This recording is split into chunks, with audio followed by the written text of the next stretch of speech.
ಎಂತ ಮಂಗಚ್ಚು ಇದು ನೋಡಿ, ಇವಳು ಫುಲ್ ಸಗಣಿ ಮಾಡ್ಕೊಂಡಿದ್ದಾಳೆ. ಬೆಳಿಗ್ಗೆ ಒಂದು ಇದ್ದಾರೆ, ಇವಳು ಅಲ್ಲಿ ಹೋಗಿ ಉಪದ್ರ ಮಾಡೋದು. ಇನ್ನು ಬರಬಾರ್ದು, ಈಚೆ ಬಿಡಬಾರ್ದು.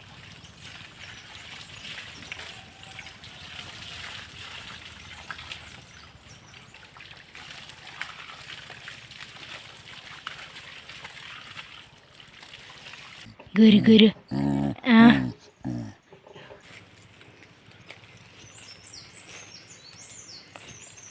ಚಂದ ಇರ್ತದೆ. ಆದರೆ ಇದು ಲೊಳ್ಳೆ ಮತ್ತೆ ಬಂದು ಕೂತ್ಕೊಳ್ಳೋದು, ಖುಷಿ ಆಗ್ತದೆ ಅವರಿಗೆ ಇಬ್ಬರಿಗೆ ಸಹ. ಜೂಲಿ ಬೇಟೆ ಮಾಡಿದ್ದಾಳೆ for the first time.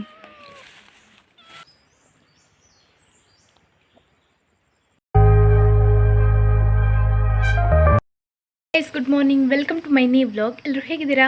I hope ಎಲ್ಲರೂ ಕೂಡ ಚೆನ್ನಾಗಿದ್ದೀರಾ ಅಂತ ಅಂದ್ಕೊಳ್ತೇನೆ. ಹಾಗೆ ನನ್ನ ಚಾನಲನ್ನು ನೀವು ಫಸ್ಟ್ ಟೈಮ್ ನೋಡ್ತಾ ಇದ್ದರೆ ಪ್ಲೀಸ್ ಸಬ್ಸ್ಕ್ರೈಬ್ ಮಾಡಿ, ಎಲ್ಲರೂ ಬೆಲ್ಲೈಕನ್ ಒತ್ತಿ. ಇವತ್ತಿನ ವ್ಲಾಗ್ ಸ್ಟಾರ್ಟ್ ಮಾಡುವ, ಲೆಟ್ಸ್ ಗೋ. ಬೆಳಗಿದ್ದು ವರ್ಕ್ ಎಲ್ಲ ಆಗಿ ಇನ್ನು ನನ್ನ ದನಗಳಿಗೆ ಕುಡಿಲಿಕ್ಕೆ ಕೊಟ್ಟು ಅವರನ್ನು ಸ್ನಾನ ಮಾಡಿಸ್ಬೇಕು. ನಿನ್ನೆ ಅಪ್ಪ ಸ್ನಾನ ಮಾಡಿಸಿ ಬಿಟ್ಟಿದ್ದಾರೆ, ಆದರೆ ಇವತ್ತು ಮತ್ತೆ ಸಗಣಿ ಮಾಡ್ಕೊಂಡಿದ್ದಾಳೆ ನಮ್ಮ ಮಂಗಳ ಗೌರಿ. ಅದಕ್ಕೋಸ್ಕರ ಸ್ನಾನ ಮಾಡಿಸ್ಬೇಕು ಅಂತ ಹಿಂದೆ ಒಂದು ಸ್ನಾನ ಮಾಡಿಸಿ ಅವರನ್ನು ಹೊರಗೆ ಬಿಡುವ, ಮತ್ತು ತಿಂಡಿ ತಿನ್ನಲಿಕ್ಕೆ ಬರೋದು. ಇವತ್ತು ಅಡಿಕೆ ಸುಳಿಲಿಕ್ಕೆ ಬರ್ತೇನೆ ಅಂತ ಹೇಳಿದ್ದಾರೆ, ಗೊತ್ತಿಲ್ಲ ಬರ್ತಾರಾ ಇಲ್ವಾ ಅಂತ. ಅವರು ಬಂದರೆ ಅವರಿಗೆ 10 ಗಂಟೆದು, ಮತ್ತು ನಮಗಾದರೆ ನಿನ್ನೆದು ಉಳ್ದ ಪಳ್ದ ಸಾಂಬಾರು ಅಂತ ಸಹ ಆಗ್ತದೆ, ಅಡ್ಜಸ್ಟ್ ಮಾಡ್ಕೊಳ್ಬೋದು. ಅವರಿಗೆ ಆದರೆ ಇವತ್ತೇ ಮಾಡಬೇಕು. ಹಾಗಾಗಿ ನೋಡುವ ಅವರು ಬರ್ತಾರಾ ಎಂತ ಅಂತ. ಇವಾಗ ಒಂದು ದನಗಳದ್ದು ಕೆಲಸವನ್ನು ಮುಗಿಸ್ಬಿಡುವ. ಇವಳು ಫುಲ್ ಸಗಣಿ ಮಾಡ್ಕೊಂಡಿದ್ದಾಳೆ. ಬೆಳಿಗ್ಗೆ ಒಂದು 7 ಗಂಟೆಗೆ ಆಗ್ತದೆ ಹಾಲು ಕರೆದೆಲ್ಲ ಸಹ. ಇವಳದು ಇನ್ನು 9 ಗಂಟೆ ಆದರೂ ಸಹ ಹಾಲು ಕುಡಿದು ಮುಗಿಯುವುದಿಲ್ಲ. ಸಗಣಿ ಅಮ್ಮಂದೆಲ್ಲ ಮಾಡ್ಕೊಂಡಿದ್ದಾಳೆ. ಅಮ್ಮ 2 ಸಲ ಕೂತು ಎದ್ಲು. ಅಮ್ಮ ಎದ್ದಾಗೆ ಬರೋದು ಹಾಲು ಕುಡಿಯೋದು. ಸಗಣಿಯಲ್ಲಿ ಮುಳುಗಿ ಹೋಗಿದ್ದಾಳೆ. ಅಪ್ಪ ತರಕಾರಿ ಬೀಜ ಹಾಕ್ತಾ ಇದ್ದಾರೆ, ಇವಳು ಅಲ್ಲಿ ಹೋಗಿ ಉಪದ್ರ ಮಾಡೋದು. ಇನ್ನು ಬರಬಾರ್ದು, ಈಚೆ ಬಿಡಬಾರ್ದು ಅಂತ ಹೇಳ್ತಿದ್ದಾರೆ ಅಪ್ಪ. ಅವಳಿಗೆ ಇಲ್ಲೇ ಆಗಬೇಕು ಅಪ್ಪನೊಟ್ಟಿಗೆ. ಗುಂಡಮ್ಮ ನನಗೆ ಬೈತಾರೆ ಅಪ್ಪ.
ದನಗಳನ್ನು ಸ್ನಾನ ಮಾಡಿಸಿ ಹೊರಗೆ ಬಿಟ್ಟಾಯಿತು. ಇನ್ನು ನಾನೊಂದು ತಿಂಡಿ ತಿಂದು ಮತ್ತು ಆಚೆ ಸೊಪ್ಪಿಗೆ ಹೋಗುವಾಗ ಅವರನ್ನು ಕಟ್ಟೋದು. ಒಬ್ಬಳಿಗೆ ಬಳ್ಳಿ ಹಾಕಿದ್ದುಂಟು, ಇನ್ನೊಬ್ಳನ್ನು ಬಿಟ್ಟದ್ದು. ಟಿಂಕಿ ಕೂರ ಎಲ್ಲಿದ್ದಾನೆ? ಗುರು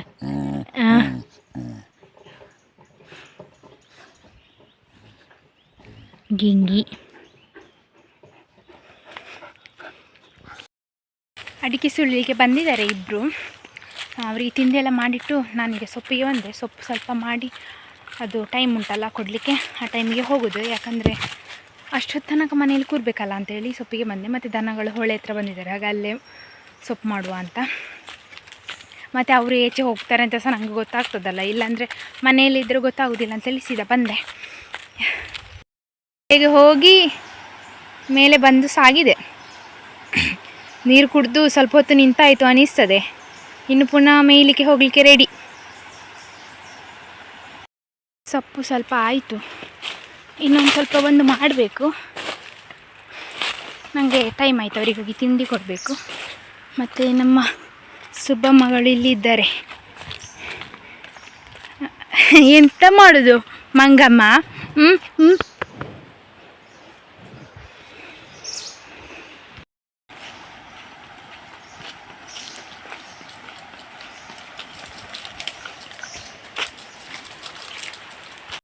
ಮೊನ್ನೆ ನಾನು ಮತ್ತು ಗಣಿ ಮದುವೆಗೆ ಹೋಗಿದ್ವಲ್ಲ ಹಾಸನಕ್ಕೆ. ಹಾಸನ ಅಂತ ಹೇಳಿದರೆ ನಾವು ಸಕಲೇಶ್ಪುರ ಆಗಿ ಹೋದಲ್ಲ, ಇದು ಕೂರ್ಗ್ ಮತ್ತು ಹಾಸನದ ಬಾರ್ಡರ್ ಉಂಟಲ್ಲ, ಆ ಊರಲ್ಲಿ ಇದ್ದದ್ದು ಮದುವೆ. ಅಂದರೆ ಪೂಜಕ್ಕ ಕೂರ್ಗ್ನವರು, ಬಾಣಾವರದ ಹತ್ತಿರವೇ ಹೊಡೆನೂರು ಅಂತ ಉಂಟು, ಅಲ್ಲಿ ಇದ್ದದ್ದು ಮದುವೆ. ಹಾಗೆ ನಾವು ಬಿಸಿಲೆಯಾಗಿ ಹೋದ್ದು, ನಮಗೆ ಹತ್ತಿರ ಆಯಿತು. ಅಂದರೆ ಎಷ್ಟು 46 ಕಿಲೋಮೀಟ್ರ್ ಏನೋ ಅಷ್ಟು ಆಯಿತು. ಮತ್ತು ನೀವೆಲ್ಲ ಹೇಳಿದ್ರಿ ಬಸ್ಸಲ್ಲಿ ಹೋಗ್ಬೋದು ಅಂತ. ಮತ್ತು ಏನಂತ ಹೇಳಿದರೆ, ನಾವು ಬಸ್ಸಲ್ಲಿ ಹೋದರೆ ನಮಗೆ ಬೇಕಾದ ಟೈಮ್ಗೆ ರೀಚ್ ಆಗಲಿಕ್ಕೆ ಆಗೋದಿಲ್ಲ. ಇನ್ನೊಂದು, ನಮಗೆ ಎಲ್ಲಿ ಬೇಕು ಅಲ್ಲಿ ವ್ಲಾಗ್ ಮಾಡಿಕೊಂಡು, ಅಥವಾ ಬೈಕಲ್ಲಿ ಹೋಗೋದು ಅಂತಾದರೆ ಅಲ್ಲಲ್ಲಿ ನಿಲ್ಲಿಸ್ಕೊಂಡು ಫೋಟೋ ತೊಗೊಂಡು ವ್ಲಾಗ್ ಮಾಡ್ಬೋದು. ಹಾಗೆ ರೆಸ್ಟ್ ತೊಗೊಳ್ಳಿಕ್ಕೆಲ್ಲ ಆಗ್ತದೆ. ಆದರೆ ಬಸ್ಸಲ್ಲಿ ಹೋದರೆ ಎಲ್ಲೇ ನಿಲ್ಲಿಸೋದಿಲ್ಲ ಅವರು. ಮತ್ತು ಏನಂತ ಹೇಳಿದರೆ, ನಮಗೆ ಬೇಕಾದಾಗೆ ವ್ಲಾಗ್ ಮಾಡಲಿಕ್ಕೆ ಆಗೋದಿಲ್ಲ. ಇನ್ನೊಂದು, ನಾವು ಬೇಕಾದ ಟೈಮಿಗೆ ರೀಚ್ ಆಗಲಿಕ್ಕೆ ಆಗೋದಿಲ್ಲ. ಇಲ್ಲಿ ಸುಬ್ರಹ್ಮಣ್ಯದಿಂದ ಬಿಸಿಲಿಗೆ ಬಸ್ ಇರೋದೇ 9:15 ಅದು ಅಲ್ಲಿ ತಲುಪುವಾಗ ಶನಿವಾರ ಸಂತೆ ತಲುಪುವಾಗಲೇ 12:30 ಏನೋ ಆಗ್ತದೆ. ಮತ್ತು ನಾವು ಊಟಕ್ಕೆ ತಲುಪುವಾಗ 1:15 ಏನಾದರೂ ಆಗ್ತಿತ್ತೇನೋ ಅಲ್ಲಿ ಮದುವೆಗೆ ತಲುಪುವಾಗ. ಹಾಗೆ ನಾವು ಅಷ್ಟೊತ್ತಿಗೆಲ್ಲ ರೀಚ್ ಆಗಬಾರ್ದಲ್ಲ, ನಮ್ಮ ಟೈಮಿಗೆ ನಾವು ರೀಚ್ ಆಗಬೇಕು. ನಾವು ಅಲ್ಲಿ ಹೋಗುವಾಗ 11:15 ನಾವು ರೀಚ್ ಆಗಿದ್ವಿ ಇಲ್ಲಿಂದ ಹೊರಟದ್ದು. ರೆಸ್ಟ್ ಮಾಡ್ತಾ ಹೋದ್ದು. ಟಯರ್ಡ್ ಅಂತ ಏನಾಗಲಿಲ್ಲ, ನನಗೆ ತುಂಬ ಖುಷಿ ಆಗ್ತದೆ ರೈಡ್ ಹೋಗಲಿಕ್ಕೆ. ಹಾಗೆ ಮತ್ತು ಜಾಗೃತಿಯಾಗಿ ಹೋಗೋದು, ನೀವೆಲ್ಲ ಹೇಳ್ತಿರಲ್ಲ ಜಾಗೃತಿಯಾಗಿ ಹೋಗಿ ಅಂತ. ಹಾಗೆ ನನ್ನ ಹಸ್ಬೆಂಡ್ ತುಂಬ ಎಕ್ಸ್ಪೀರಿಯನ್ಸ್ ಇರುವ ರೈಡರ್, ಹಾಗಾಗಿ ನನಗೆ ಅಂಥ ಭಯ ಅಂತಿಲ್ಲ ಅವರೊಟ್ಟಿಗೆ ಹೋಗಲಿಕ್ಕೆ. ನಾನು ಮನೆಗೆ ತಲುಪಿದೆ. ಮಧ್ಯಾಹ್ನ ಸಾಂಬಾರಿಗೆ ಮೊನ್ನೆ ನನ್ನ ಅಕ್ಕನ ವ್ಲಾಗಲ್ಲಿ ನಾನು ನೋಡಿರ್ಬೋದು, ಉಪ್ಪು ಕೆರೆಂಗ ಅಂತ ಹೇಳ್ತಾರಲ್ಲ, ಮಣ್ಣೊಳಗೆ ಆಗುವಂಥದ್ದು, ಬಳ್ಳಿಯಲ್ಲಿ ಹೌದು ಹಾರ್ಟ್ ಶೇಪ್ ಇರ್ತದೆ ಎಲೆ. ಲಾಸ್ಟ್ ಟೈಮ್ ಈ ಟೈಮಲ್ಲಿ ಮಾಡಿದ್ವಿ ನಾವು, ಡಿಸೆಂಬರ್ ಟೈಮಲ್ಲಿ ಅನ್ನಿಸ್ತದೆ. ಹೀಗಿರ್ತದೆ ನೋಡಿ.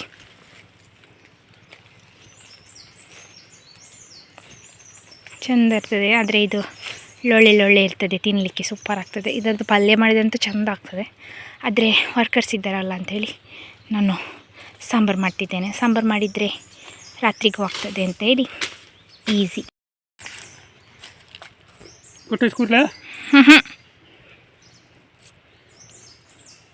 ಸೊ ಅಪ್ಪ ಇದನ್ನು ನೆಡ್ತಿದ್ದಾರೆ. ಅಲ್ಲೊಂದು ದೊಡ್ಡದುಂಟು, ಅದು ಹೆಗ್ಗಣ ಬಂದು ತಿಂದಿದೆ ಅಂತ. 2-3 ಪೀಸ್ ಉಂಟು ಇನ್ನೂ ಸಹ, ನಮಗೆ ಬೇಕಾದಾಗ ತೆಗೆದುಕೊಳ್ಬೋದು.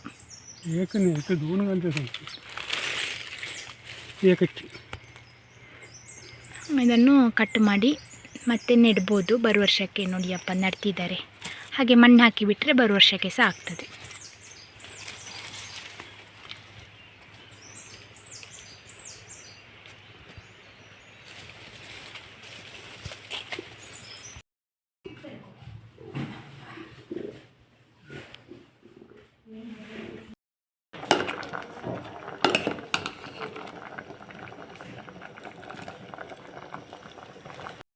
ಅವರಿಗೆ ತಿಂಡಿ ಎಲ್ಲ ಕೊಟ್ಟು, ಅಪ್ಪನಿಗೆ ಸಹ ಒಂದು ಗ್ಲಾಸ್ ಚಾ ಎಲ್ಲ ಮಾಡಿಕೊಟ್ಟು, ನಾನು ಸಾಂಬಾರೆಲ್ಲ ಮಾಡಿಟ್ಟು ಈಗ ಬಂದೆ. ನನಗೊಂದು ಭಯ ಇತ್ತು, ಇಷ್ಟೊತ್ತಾಗುವಾಗ ದನಗಳೆಲ್ಲಾದರೂ ಹೋಗಿದ್ದಾರ ಅಂತ. ಎಲ್ಲಿ ಸಹ ಹೋಗಲಿಲ್ಲ, ಆರಾಮದಲ್ಲಿ ಕೂತಿದ್ದಾರೆ. ಇವರು ಎಂತ ಹೀಗೆ ಕೂತ್ಕೊಳ್ಳೋದು ಅಂತ ನನಗೆ ಗೊತ್ತಾಗೋದಿಲ್ಲ. ಮೊನ್ನೆಯಿಂದ ಇಲ್ಲಿ ಪಂಪ್ ಶೆಡ್ ಹತ್ರ ಒಂದು ಕೂತ್ಕೊಳ್ಳೋದು, ಯಾಕಂದರೆ ಅಲ್ಲಿ ಒಂದು ದೊಡ್ಡ ಮರ ಉಂಟು. ಅಂದರೆ ನಮ್ಮ ಕಡೆಯಲ್ಲಿ ಎಲ್ಲ ಕಡೆ ಸಹ ಮರ ಉಂಟು, ಆದರೆ ಅದರ ಕೆಳಗೆ ಕೂತ್ರೆ ತಂಪಾಗ್ತದೆ. ಅದಕ್ಕೆ ಅಲ್ಲೇ ಕೂತಿದ್ದಾರೆ ಇಬ್ಬರು ಕೂಡ. 12 ಗಂಟೆ ಸಮೇತ ಆಗಲಿಲ್ಲ, ಅದಕ್ಕಿಂತ ಮುಂಚೆ ಇಲ್ಲಿ ಬಂದು ಕೂತಿದ್ದಾರೆ. ಎಂತ ಮಂಗಚ್ಚು ಇದು ನೋಡಿ, ಮಗು ಥರ ಮಾಡೋದು ಹೀಗೆ. ಒಮ್ಮೆ ಹೀಗೆ ಮಲಗಿದರೆ ನನಗೆ ಹೆದರಿಕೆಯಾಗಿ ಹೋಗ್ತದೆ. ನಾನು ರಪ್ಪ ಬಂದು ಮುಟ್ಟಿ ನೋಡೋದು, ಮನೆಯಲ್ಲಿ ಇಲ್ಲದ್ರೆ ಹಟ್ಟಿಯಲ್ಲಿ ಮಲಗಿರ್ತಾರಲ್ಲ, ಅಲ್ಲಿ ಚಿಕ್ಕ ಇರುವಾಗ ಹಾಗೆ ಕೈಕಾಲು ಬಿಸಾಡಿ ಮಲಗೋದು, ಅದೇ ಅಭ್ಯಾಸ ಈಗ ಸಹ ಉಂಟು. ಆಗೊಮ್ಮೆ ಹೆದರಿಕೆ ಆಗ್ತದೆ, ಆದರೆ ಹಾಗೆ ಅಂತ ಆಗೋದಿಲ್ಲ. ದೇವರಿದ್ದಾರಲ್ಲ, ಇವರಲ್ಲೇ ದೇವರಿರುವಾಗ. ಅವಳು ನೋಡಿ ಪುತ್ತಮ್ಮ, ಅವಳ ಕೊಕ್ಕರೆ ಫ್ರೆಂಡ್ ಅವಳೊಟ್ಟಿಗೇ ಇರ್ತದೆ. ಎಂತ ಗುಬ್ಬಮ್ಮ. ಹಾಯ್ ಪುಟ್ಟಮ್ಮ. ಹಾಗೆ ಬಳ್ಳಿ ಸಹ ಎಲ್ಲಿ ಸಿಕ್ಕಿಕೊಳ್ಳಿಲ್ಲ, ಕೂತ್ಕೊಂಡಿದ್ದಾರೆ. ಅಂದರೆ ಹೊಟ್ಟೆ ತುಂಬಿ ಕೂತ್ಕೊಂಡದ ಅಂತ ಅನ್ನಿಸ್ತದೆ ನನಗೆ. ಅಯ್ಯೋ,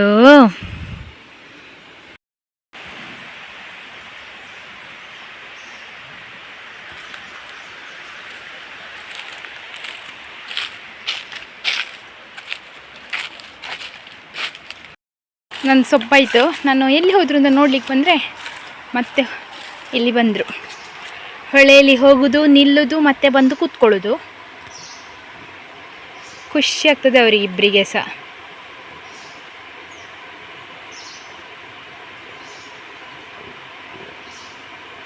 ಅವರಿಗೆ ಬೇಕಾದಷ್ಟು ನೀರು ಕುಡಿಲಿಕ್ಕಾಗ್ತದೆ. ನಾವು ಹಾಕಿದರೆ ಅವರು ಕುಡಿಯೋದು ಕಡಿಮೆ, ಬಕೆಟಲ್ಲಿ ಕೊಟ್ಟರೆ ಎಲ್ಲ. ಇಲ್ಲಿ ಬೇಕಾದಾಗೆ ನೀರು ಕುಡಿಲಿಕ್ಕಾಗ್ತದೆ. ಇಲ್ಲಿ ಹೊಳೆಯಲ್ಲಿದ್ದಾರೆ. ನನ್ನ ಸೊಪ್ಪಾಯಿತು. ಅಪ್ಪನ ಹತ್ರ ಹೋಗಿ ಹೇಳ್ತೇನೆ, ಅವ್ರು ಫ್ರೀ ಇದ್ದರೆ ಬರ್ಬೋದು. ಅವರು ಅಡಿಕೆ ಹೆಕ್ಕುದು ಕೆಲಸದಲ್ಲಿ ಇದ್ದಾರೆ.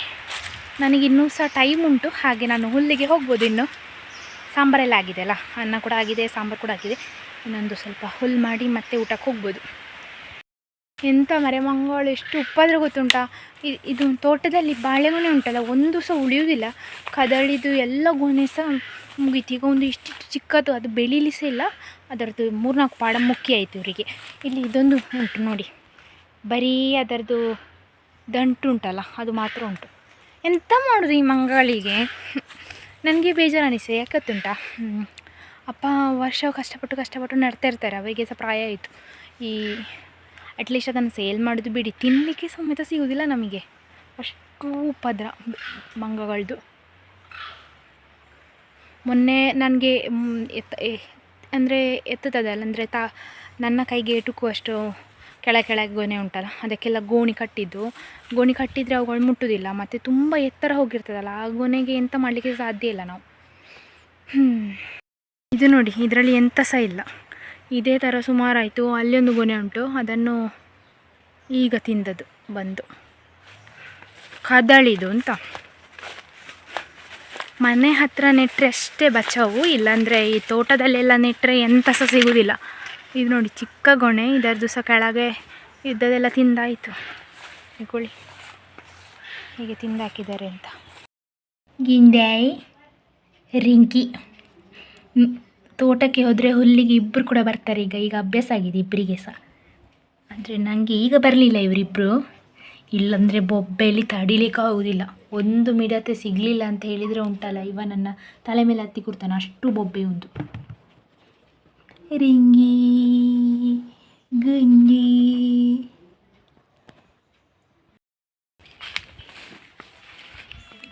ಜೂಲಿ ಬೇಟೆ ಮಾಡಿದ್ದಾಳೆ for the first time. Oh my god.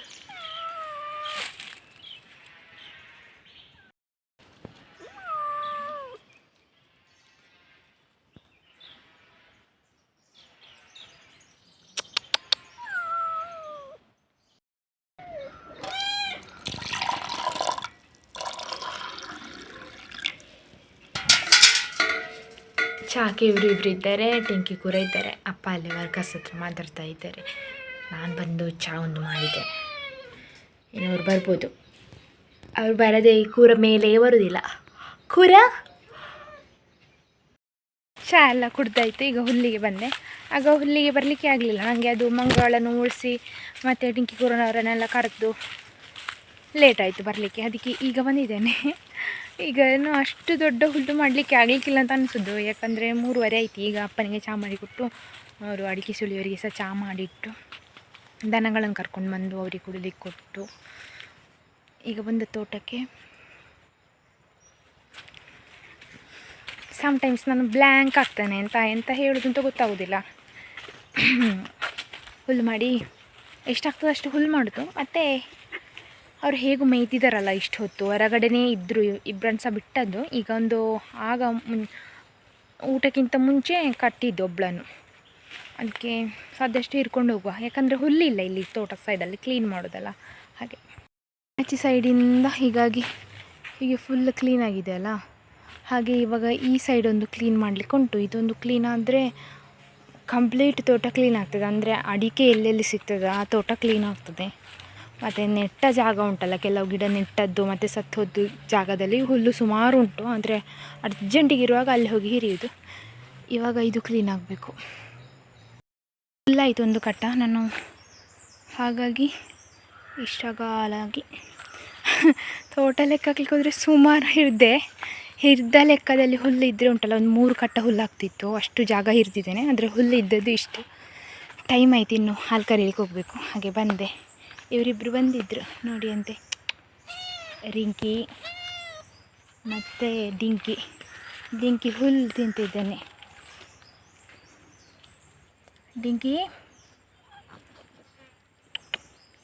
ಹುಲ್ಲಿದು ಹೂ ತಿನ್ನುದವ.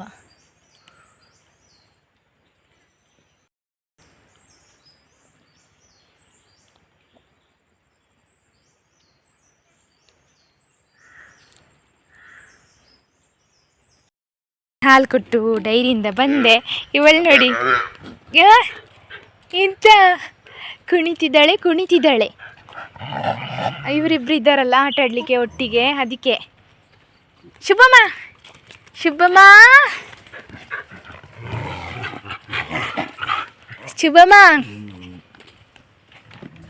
ಏ ಗುಂಡಮ್ಮ